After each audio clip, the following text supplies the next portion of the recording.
Bonjour à toutes et à tous. Je vous ai préparé une petite vidéo sur l'objection. Ton truc c'est un Ponzi, c'est un système pyramidal. Donc je vous ai préparé ça parce que beaucoup d'apporteurs d'affaires ont du mal à répondre à cette objection. Et je vais aujourd'hui essayer de vous apporter des éléments pour pouvoir répondre avec maîtrise à ce genre d'objection. Il faut savoir que le MLM a mauvaise réputation en France. Parce qu'il est à tort associé en fait à la vente pyramidale, alors que cela n'a rien à voir.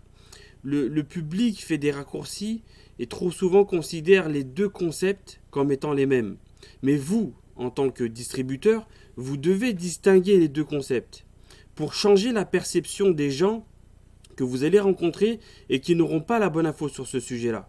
Donc c'est super important. Beaucoup de personnes font l'amalgame entre le MLM et un système de Ponzi et passent à côté d'une opportunité financière qui, au mieux, aurait pu changer leur vie et au pire, faire des compléments de revenus. Alors, quelle cause à ces réactions?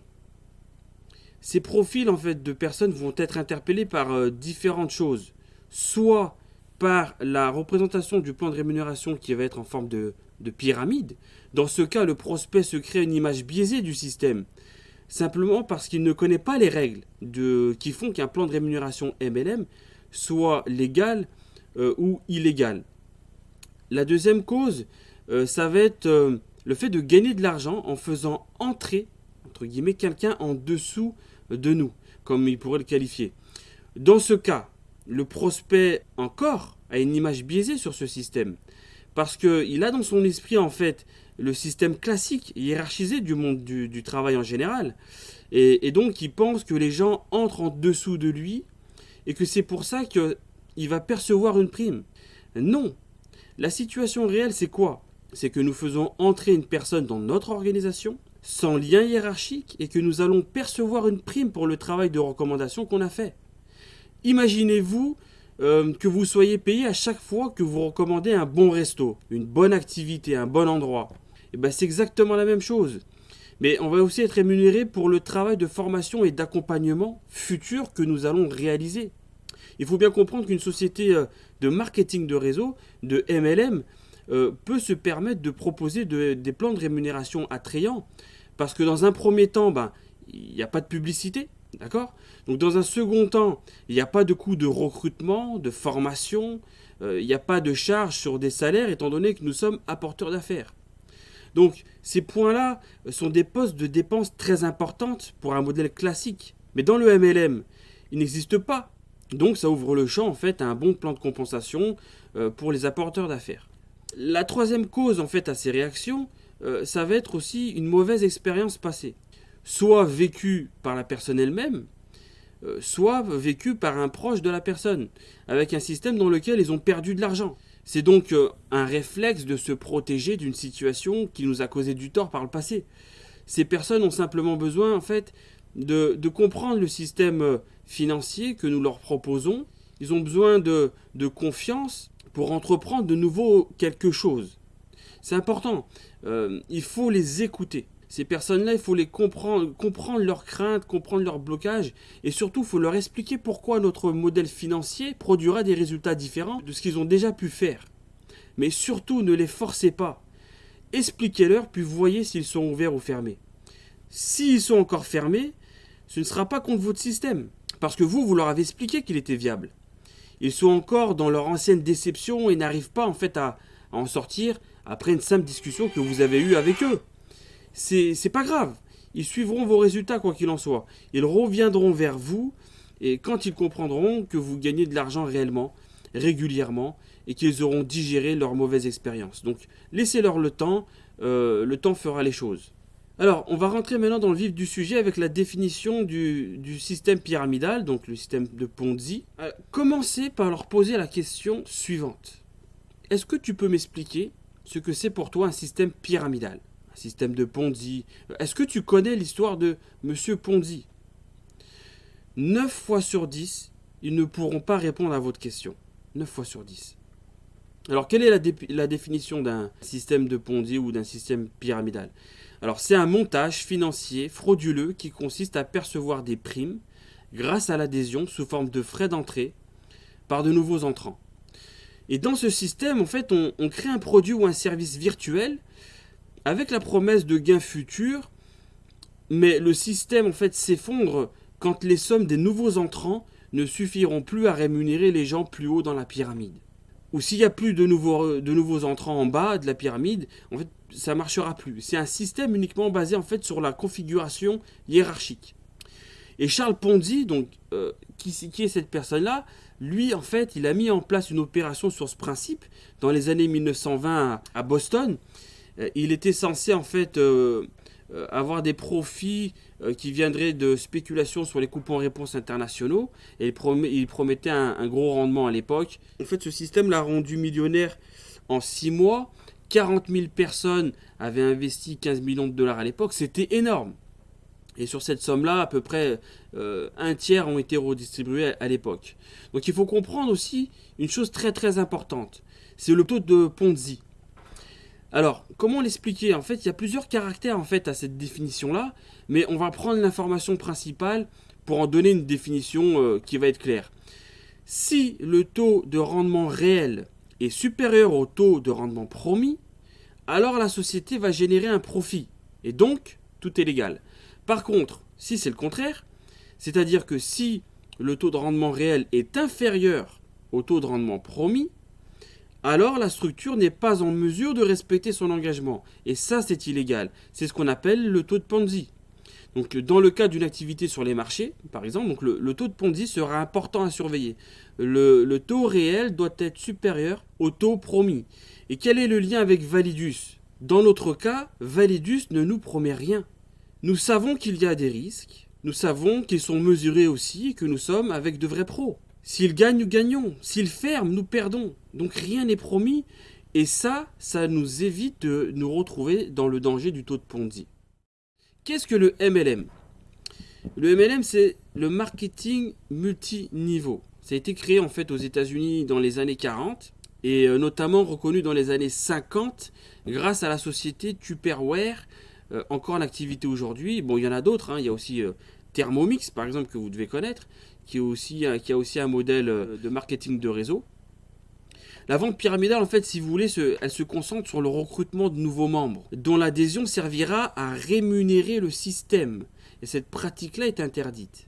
Alors que le marketing de réseau, donc le MLM, se concentre sur le développement de la vente d'un produit ou d'un service par le fait de recruter des distributeurs qui seront rémunérés sur un pourcentage de la vente du dit produit qu'ils auront réalisé eux-mêmes ou que leur équipe auront réalisé. Donc ça, c'est la définition. Donc le marketing multiniveau se concentre aussi sur la fidélisation des clients qui pourront à leur tour devenir des distributeurs et de ce fait pérenniser l'entreprise. Voilà. Donc pas de pub, pas de charge, que de la recommandation de réseau. Donc voilà, ça repose vraiment sur un système de commercialisation de bouche à oreille et qu'on va appeler du coup marketing de réseau. Maintenant, quelle différence entre pyramidal et notre MLM Validus? Donc la première différence, ça va être un produit tangible. Donc comment peut-on détecter si un système est pyramidal? Posez-vous la question. Y a-t-il un réel produit ou un réel service vendu? Si c'est le cas, très bien. Par contre, si ce n'est pas le cas, ça signifie qu'il n'y a aucune création de richesse.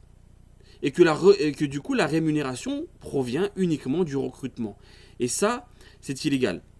Dans notre cas à nous, Validus propose un service d'éducation financière destiné à créer une valeur ajoutée aux personnes qui prendront un pack de formation dans le but de donner des bases solides de trading, d'éducation financière. Et dans ces packs, nous aurons fait accès à des lives de formation, des cours faits par des formateurs qualifiés, etc. Donc en fait, il y a vraiment une création de richesse chez Validus. Le deuxième point, ça va être la strate limitée et un plafonnement. Toujours pour faire le parallèle, la rémunération pyramidale va consister à rémunérer les personnes du haut sur toutes les nouvelles adhésions de la pyramide. Dans un MLM, le nombre de strates va être limité pour que ça n'entraîne pas un enrichissement sur un nombre illimité d'intermédiaires ou de filleuls. Chez Validus, et là on va le voir sur le diapo que vous avez ici, le bonus réseau. Le système de rémunération est basé sur un système binaire. Deux organisations, une à gauche et une à droite, comme vous pouvez le voir ici. Là. Il faut savoir que nous ne sommes pas payés sur le nombre de personnes qui entrent dans l'organisation. Nous sommes payés sur un chiffre d'affaires, en l'occurrence celui de la branche la plus faible. Et qui plus est, il y a un plafonnement de 35 000 $ par semaine. Donc il ne peut pas y avoir un enrichissement illimité. Donc si l'organisation la plus faible génère plus de 35 000 $ de commission, nous ne pourrons pas être rémunérés au-delà de ce plafond. Donc il faut bien comprendre ça. De la même manière, si mon organisation la plus faible génère un chiffre d'affaires de 0 $, donc dans la semaine, alors je gagnerai 10% de 0, donc égale 0. Même si ma branche forte génère un gros chiffre d'affaires. Donc ça, il faut bien le comprendre. C'est un point qui est super important à comprendre. Ensuite, le lien hiérarchique. Dans une pyramide, les personnes du haut vont gagner toujours plus d'argent que les personnes du bas. C'est un système hiérarchique. Les personnes du bas vont donc agir pour les personnes du haut en prenant par exemple une adhésion.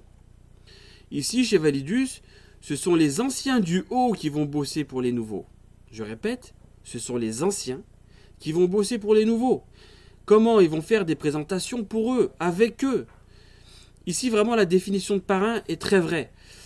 Parce qu'il faut aider un maximum de monde. Donc, il y a un réel travail de formation, d'accompagnement. Et donc, il n'y a pas de lien de hiérarchie. Tout le monde est indépendant. Indépendant, ça c'est le maître mot. Je démarre mon affaire, je ne m'en occupe pas. Une personne de mon organisation de gauche décide de développer son affaire. D'accord ? Elle pourra passer les positions que je n'aurais pas atteint moi. Elle pourra gagner de l'argent que je n'aurais pas gagné moi. Alors que je suis techniquement en haut d'elle. Mais ça, c'est simplement le schéma, la représentation qui va vouloir que je suis en haut d'elle. Mais ce n'est pas le cas. Donc il n'y a vraiment pas de lien de hiérarchie. Il faut bien distinguer les choses et ne pas faire l'amalgame avec cette question de hiérarchie. Sinon, on pourra dire que notre système dans la vie courante est une pyramide. Donc c'est les exemples sociétals que je vais vous énoncer là. À l'école, il y a un directeur. Puis il y a ses adjoints CPE, puis il y a les professeurs, puis il y a les élèves.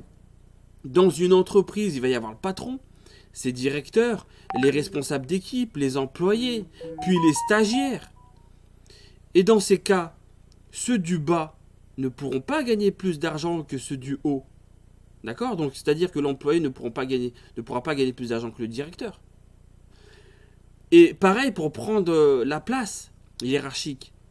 Ça va être difficile de passer d'employé à directeur. Pour ça, il va y avoir beaucoup de travail. Et il va falloir aussi beaucoup de patience. Parfois beaucoup de coups bas pour pouvoir y arriver. C'est différent dans notre société de marketing de réseau. Il va falloir aider les autres pour pouvoir à nous-mêmes gagner de l'argent.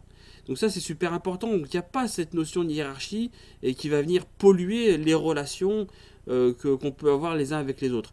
Notre gouvernement, il y a un président, il y a son premier ministre, ses ministres, puis il y a les élus, et jusqu'aux bénévoles de la mairie. Donc pour autant, nous vivons dans cette société et on ne la qualifie pas de pyramidale, alors qu'elle est représentée par un schéma qui ressemble. Donc ne vous trompez pas sur ce sujet. La rémunération de la matrice. Quand les personnes voient ce diapo, certes qui ressemble à une pyramide, mais parce qu'on ne peut le modéliser que comme ça. Les gens ne verront que ce qu'ils voudront voir. Ils vont voir qu'il y a 3 personnes dédiées, vous est dédié, puis 9, puis 27, puis 81, etc. Ils vont dire bingo, j'avais raison, c'est une pyramide.